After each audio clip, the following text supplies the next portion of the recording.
the one and only Lindsay.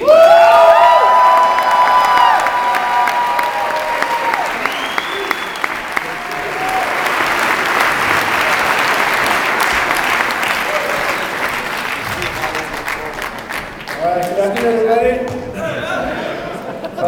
Sit in my chair. Yeah, let me just get my bag. Thank you very much. I can't tell you how excited we are.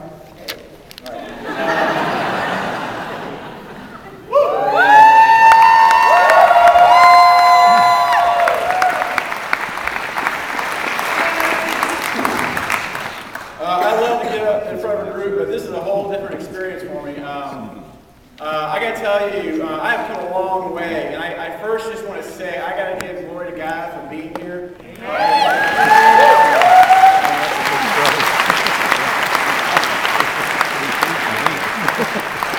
If you knew where I came from, I was the guy who joined, and I told the woman who recruited me, I'm not going to sell life insurance. I just want you to know that. And I'm not talking to anyone about the opportunity, but I'll do everything else.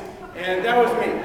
And we came to all the meetings. My wife and I worked for an animation studio, and we could wear whatever we wanted, and we wore t-shirts and shorts, and we walked into a Primerica meeting, and a couple weeks into it, they passed out a memo that said, please remember to wear business attire when attending these meetings.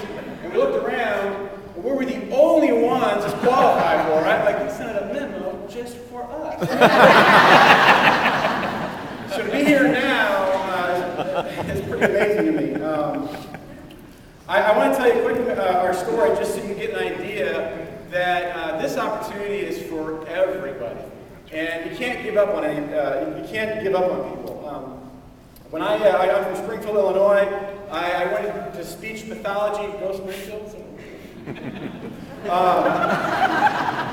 And I chose speech pathology as a career because two reasons. One, they were in demand. Well, three reasons. One, they were in demand.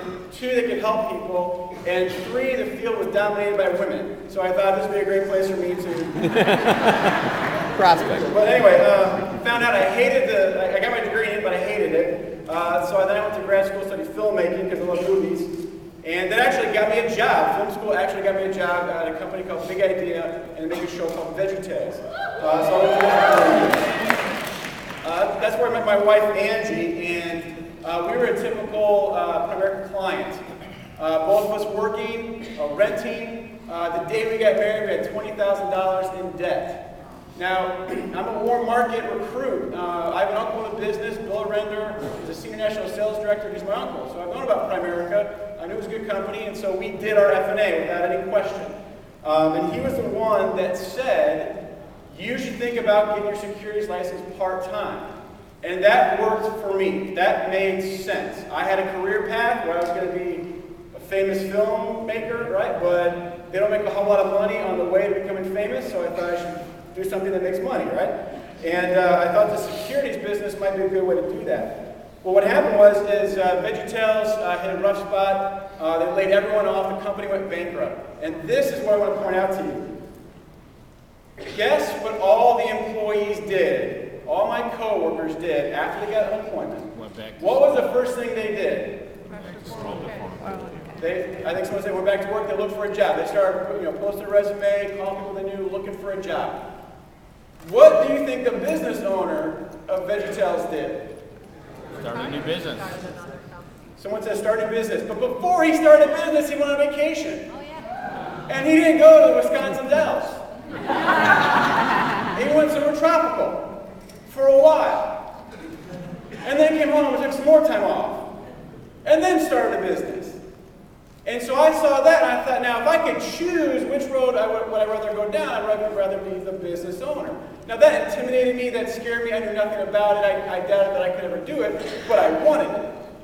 And the only place I saw that I could really have a shot at it was here. I've been here for a couple years part-time and I wanted to go for it. So I immediately after getting laid off, I went to a fast start school in Dallas, and that's where the switch went off. That's why you gotta bring people to these events. I made a decision there to come full-time.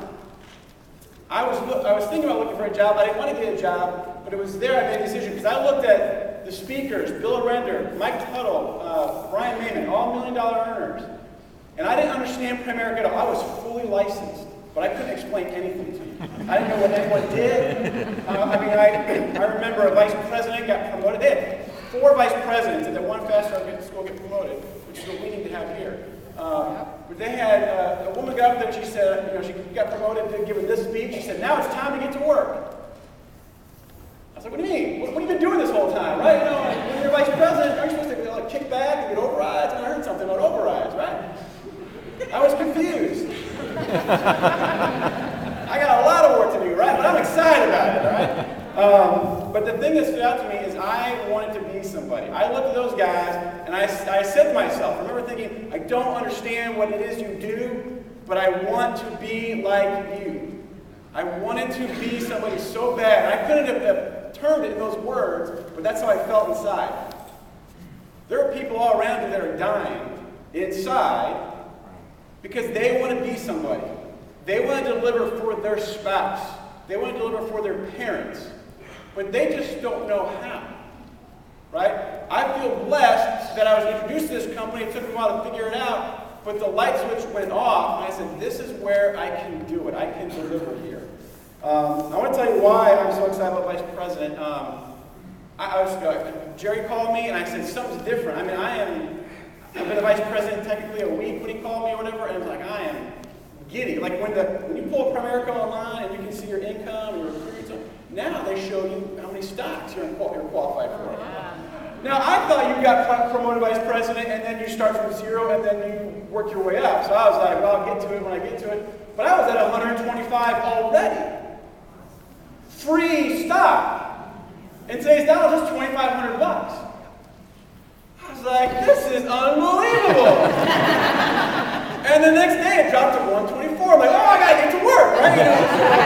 It is motivating, right? And this is, when I heard about the stock originally, I got excited, but I thought you had to buy the stock. I'm like, well, that's cool, I've heard about that, I'll buy it, I gotta save some money to do this. They are giving it away. You know how, everyone who goes vice president probably says this, but boy, I wish I would have done this sooner, right? You all need to get there if you're not there, all right? And that's on top of the other bonuses. Who saw Mike Evans, PFN, and San Diego? Did y'all take notes? I watched it twice. He said, you as a vice president get 9 people in a month to qualify just for the district bonus, not the division. 9, so write this down. 9 qualified for the district bonus a month, you're earning $16,500. Not including any of the investments. That's big. Huge, right? And this is like, I help you help other people, and we all make a bunch of money. Right. Are you stupid or are you in, right?